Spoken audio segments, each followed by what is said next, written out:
Singh sir के YouTube platform पर सभी दर्शकों का हार्दिक अभिनंदन है। सभी दर्शकों को मेरा नमस्कार, आदाब, सत श्री अकाल। साथियों, आज की इस वीडियो में हम बात करेंगे मां भारती के वीर सपूत भगत सिंह, राजगुरु और सुखदेव के बलिदान के बारे में। अगर आप उनके बलिदान के बारे में जानना चाहते हैं तो इस वीडियो को अंत तक देखिए। साथियों, इस देश की आजादी में हर धर्म, हर जाति, बड़े बच्चे, हर औरत, सबने मिलकर योगदान दिया है।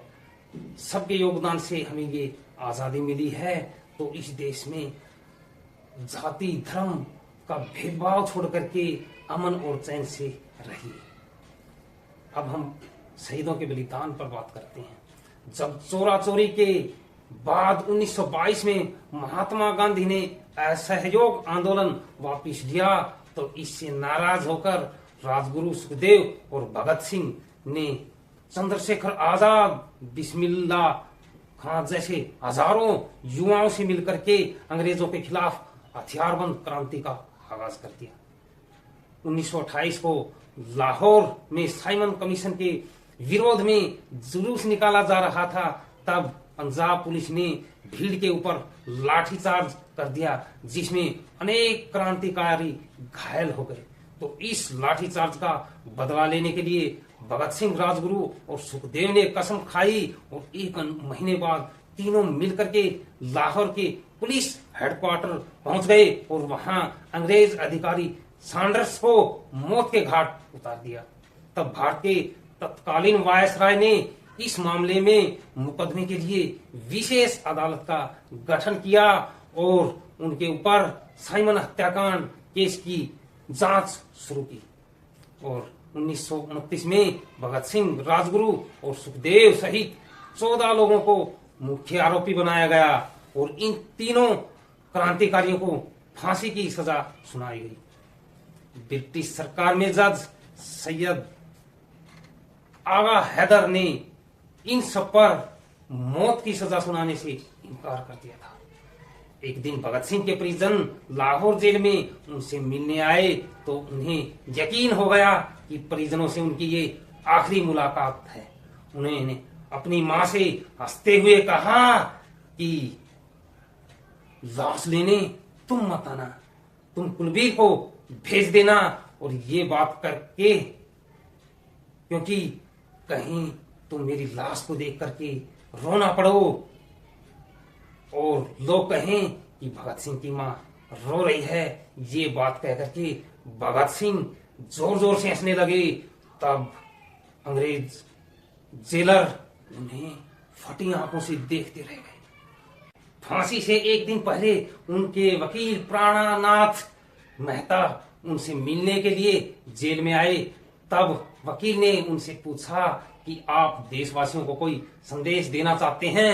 तब भगत सिंह ने कहा, 2 ही संदेश देना चाहता हूं, साम्राज्यवाद मुर्दाबाद और इंकलाब जिंदाबाद। अगले ही दिन जैसे ही तीनों फांसी के तख्तों पर पहुंचे तब सरफरोशी की तमन्ना अब हमारे दिल में है, देखना है जोर कितना बाजुएं कातिल में है। और इंकलाब जिंदाबाद के नारों से जेल गूंज उठी और जो अन्य कैदी थे वो भी जोर जोर से नारे लगाने लगे।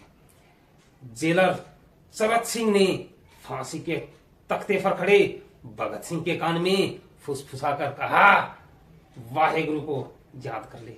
तो भगत सिंह ने जवाब दिया कि मैंने पूरी जिंदगी ईश्वर को याद नहीं किया, मैंने पूरी जिंदगी ईश्वर को कोसा है। अगर मैं अब उनसे माफी मांगूंगा तो कहेंगे कि इससे बड़ा डरपोक कोई नहीं है। इसका अंत नजदीक आ गया है, इसलिए ये माफी मांग रहा है।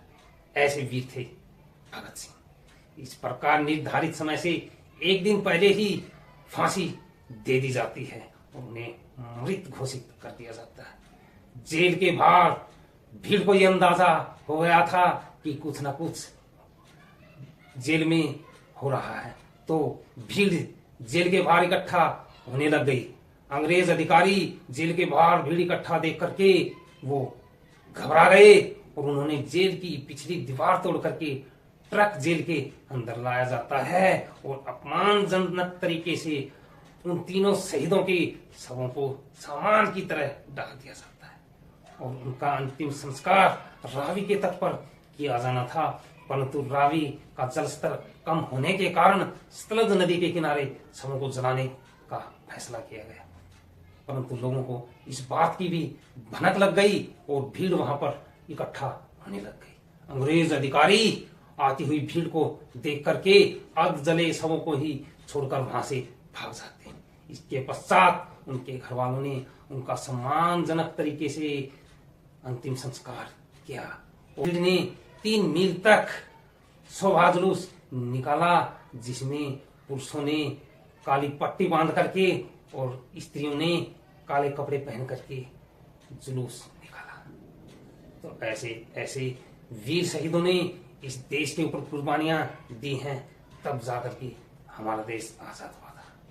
तो साथियों, मैंने इन वीरों के बारे में बताने का आपको प्रयास किया। अगर मेरा आपको ये प्रयास पसंद आया तो अपने दोस्तों के साथ वीडियो को शेयर कीजिए और मेरा अगर वीडियो पसंद आया तो मेरे मोटिवेशनल वीडियो देखने के लिए मेरे चैनल को भी सब्सक्राइब कीजिए। धन्यवाद साथियों।